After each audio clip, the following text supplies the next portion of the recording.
So we made the light jump already. We are already at the other side of the galaxy, and we landed on a planet. So normally the game would start on Earth, and you start really like on Cape Canaveral with a little lander going up, and we use the whole solar system to teach the player. And when you do a quick start, you are already after the jump. So that's the idea. But for the demo purpose, we put you here, so I have a quiet moment at the beginning too. So you can land on planets. The planets are generated, and there can be stuff on it. Like on this one is an old ruin, and I can go there and land. I'm really bad in multitasking, like talking and flying. So bear with me if I crash again, like that. So short focus. I'm super averse now. You make me nervous with your camera. So.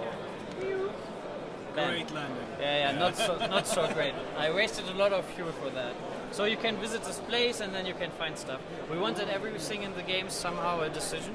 So I can take this ancient carving from this old planet, but maybe it belongs to an alien race and maybe it's a relict, and maybe they hate it if they find me with their relict flying around in space, but I will take it anyway. So now I have a new word and I acquired it. But let's go up to our big ship, because this is only the lander. So now we dock on our big ship, and then I can show you the interior. And so this is our ship, and where we made the light jumpers. And currently we are in stable orbit of. So I don't do anything. We are in stable orbit of this planet. But let's take a look in the ship. Someone at PAX East said after the presentation we are a reverse RPG, and I think I like that. So at the beginning you are a big ship and everything's fine, and the further you go, the more it falls apart, and the more new devices you try to put in and try to fix it. And that feels quite good, because it's not like you're making the biggest ship ever and fight everybody. That's not the game. Then you have the lander, as you have seen. And one of the beauty of the game is this little story pieces we have. So we actually achieved to write little story pieces, and like Lego bricks, we can put them together in different ways. So your story is always a little bit different depending on your decisions, or depending on the random generation and stuff. The words I know, the aliens I know. So I was with Ubisoft for something like 15 years and did games like Settlers. Have you heard of that? Yeah. So I was lead game designer there, and so my heritage is more like strategy games, and I think in a good game is about interesting decisions. So everything you find in the game you can use in different ways.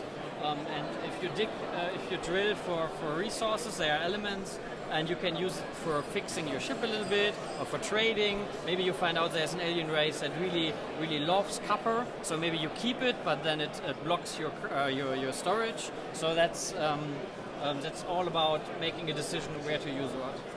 But the main thing of the game is really the characters. We have 10 of them with real personality, and you choose 4. And here we have, for example, this run, we have Nikolai. He's Russian. He's one of the inventors and researchers for the jump drive. Actually, at the beginning of the game, everybody is complaining when he's on board that the jump went wrong. We have Kirsten. She doesn't feel right. She's there. Her heartbeat is not very good. From the jump, she gets some cuts and a whip splash. We have Simon. He's a child prodigy. He's a little bit snobby. Every time you show him something, he's saying he can do it, but sometimes he can't. But it's something you figure out during the game. Or Malcolm, the former US pilot, the only guy with a little bit military background in the game, because it's a science mission at the beginning. So, and that's the laboratory, and in the lab, everything you find you can presentate to them, and then they have either an opinion or they can use it.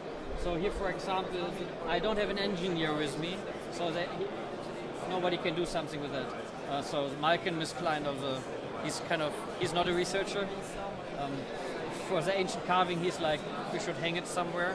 So he has not a big opinion and a big knowledge about this kind of thing. But Nikolai, for example, is a researcher, and he's able to analyze stuff. So I can. But before that, I can use the bandages to heal. That's the easiest one for using stuff. But I fixed my guts. My cuts. Yeah.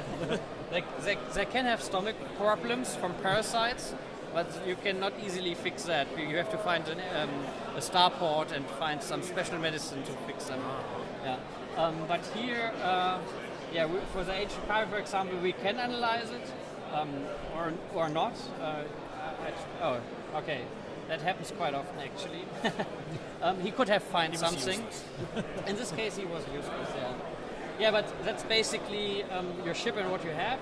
And then the next thing is flying around in star system. In most space games, you go from A to B, and it's kind of a little bit boring because it's long space, and you just accelerate or you speed up time. And we were wondering how we can make it more challenging. And the real world is actually the answer. I just released us, so currently the sun is dragging us in. So we have real gravity. So I can go with speed here to the planet and slow down. And then we have the slingshot, so we should not crash on the planet. But I can use this, instead of using fuel, I can make this kind of slingshot and flybys, which is making the flying around a little bit more challenging. And at the other side, it feels good. And the third thing is, with something like black holes, when you jump in a system with a black hole, it's much more harder to navigate. And that makes flying around a little bit more interesting. Like in Pirates, when you sail, in Sid Meier's Pirates, you know that? So when you sail there, then the wind gives you a little bit of challenge. And so it's a little bit of analogy here. And then we added some helping systems, because we really simulate Newton gravity there. We have our technical director, Dirk. He has a doctor in biology. He's really into simulating stuff and things. You first do this right, and then you add stuff to it. And so we added something like autopilot that helps you to scan the planet, or like what we also do is you cannot accelerate to there's a maximum speed. That's not in the nature, but it was really a pain in the ass for people who playtest. When you were super fast, it took too long to turn around. So we did this kind of convenient things. But besides that, it's real.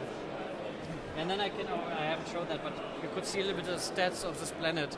He had a high gravity and it's not so hot, so you can decide if you take the risk of going down, because you're putting one of your crew members in that, and if you lose a lander, you lose a crew member, and if you lose all crew members, the game is lost.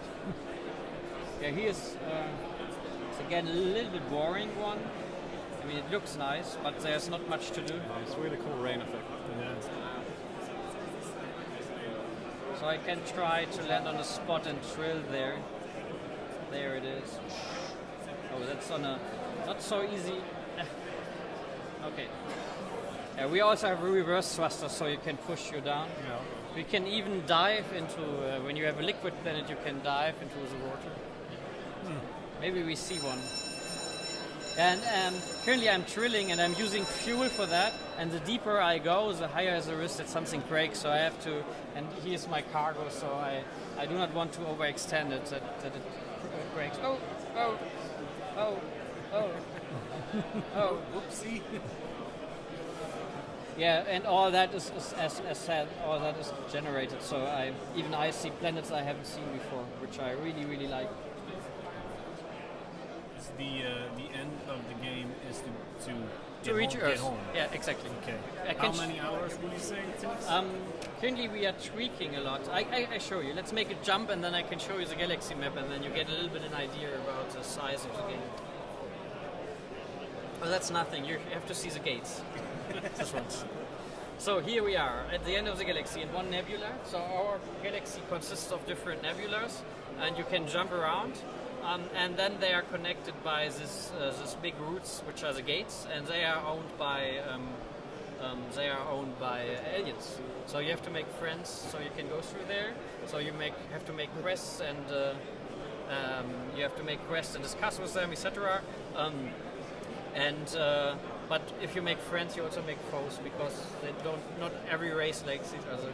We have also more races. We designed and made more races and story than we have in one game. So it's like an FDL. We generate the stuff, but we don't pick all aliens for each run.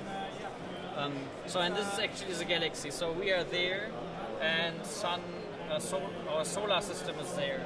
So that's the only thing that's always the same. You start there and you have to go there, but everything in the middle, how much of these different nebulas, how they are connected, which aliens are there, which systems. So here is an area with normal radiation, fuel liquid planets, many ice planets. He is one with just normal radiation, but this one looks dangerous. It has a lot of red spots, so high radiation, few ice planets, many liquid planets. All right, so it's not like every run. It's not even the same amount of galaxies. No, it's not. All right. It's each time it's different, and it depends on the code you enter. So at the beginning, you saw me entering the code. Yeah. You can tell your friend the code, and he has the same galaxy. But he can play it with other characters, and then he can make different decisions. And then it's branching, or he's going left and you're going right. And then you can tell your friend, I played this galaxy, and I was going on the right, and there was this little planet, and there was a ruin, and I found this, and that started a really big quest. And I love that. I mean. Yeah, so it's kind of like Binding of Isaac. You have that seed code. Yeah, so it is. It's a roguelike. So it's really, you don't have save game. So it's one save game you have. So it's if you make a decision, it's really your decision. Yeah. We found that really, really important for the game. It's not like it's not like a roguelike. It's not so unforgiving. So it's not like where suddenly something randomly happened and you're dead. That's not like that. So here's an alien flying around. I don't know what's happening. So sometimes there's a distress beacon. Here is an alien or several aliens flying around. There is a starport, but we can meet this little guy.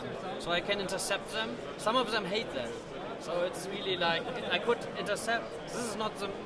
I know that you don't, but the elites are not the nicest persons in the world. So let's see how they react. Okay, they don't react at all. Sometimes they're calling me, and I could, for example, show it to them, and then they can react. But they are ancient. If I show it to them and say, "Why do you have our relict?" then you are maybe in a bad. They may raise the weapons and shields and might attack you. I know it's not because I know. So he doesn't actually care. So we have a lot of stuff hidden there. So I can ask him for work. And okay, he's just telling me that I can go to a starport for that. So I think I don't get something out of him. I can also insult him. Sometimes other services. So can you like smuggle goods? Yeah. But that's special then. So what I also could do is just for you, I raise my weapons. Oh, he's trying to escape. I try to. But they are cowards actually, so he do not fight back. But it will not make them happy if I fire on one of their ships. I will not get him, too bad. Yeah, but you have the complete freedom to do that. And if you shoot him, he maybe drops something, and that can start a quest again. So you can, as a player, you can never be sure what to see and what to experience and what kind of little stories are waiting for you. So let's see. That's one of the gates to go to the next system.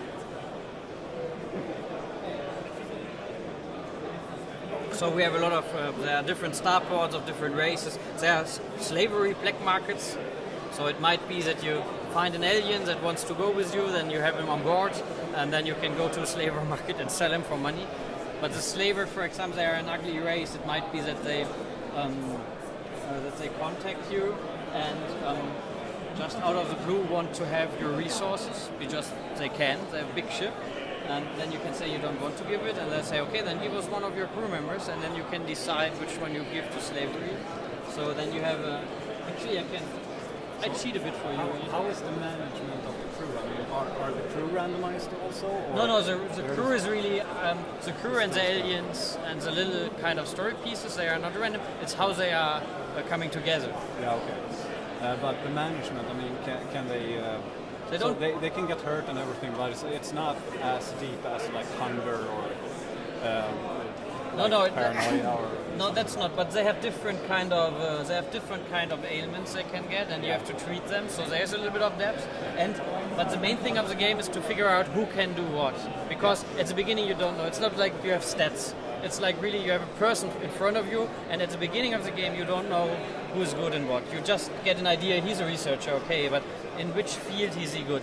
Or Simon, you will figure out in the game that Simon is telling a lot. I can do it, but he's a really bad luck guy. So it's going wrong a lot with him. But you have some options. So and you And when you restart the game and you learn that and you learn about the aliens, you are getting better. Not because you have better stats, it's just because you have more knowledge about the lore. That's the reason why we don't spoil the lore.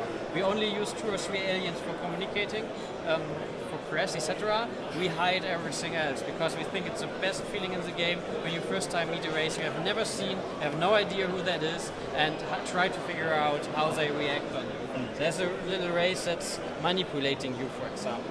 And it's something you figure out quite late in the game. And yeah. So let's see. I have somewhere.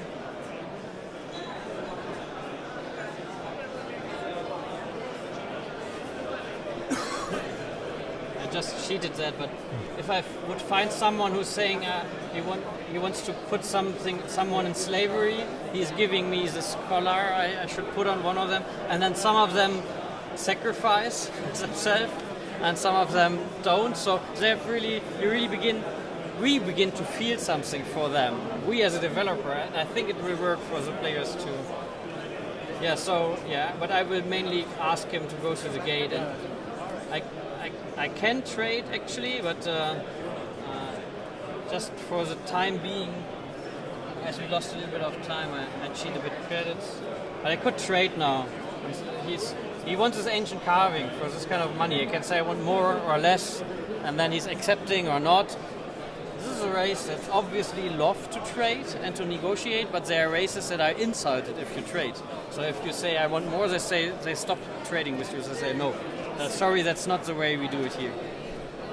So I can give him the money to go through the gate. There could be also a quest. I can ask for a gate, and then he's saying, yeah, currently this gate is not operational, we're waiting for a transporter, and then there's a little story around this transporter. So, and all that is random. So, and this is the gate to go to one of the next sectors.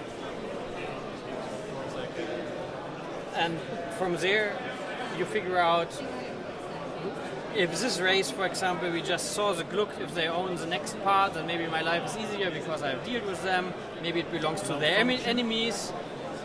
Yeah, the jumps are kind of expensive for the game, for the chip. Yeah, so now I'm in the more dangerous sector, which is maybe more barren, not so many aliens, high resources, but also a lot of gravity and radiation, and so much more danger. We have also some hidden aliens that are in dangerous areas, and yeah. But as I said, I don't want to spoil too much about that. Yeah, so that's basically the game.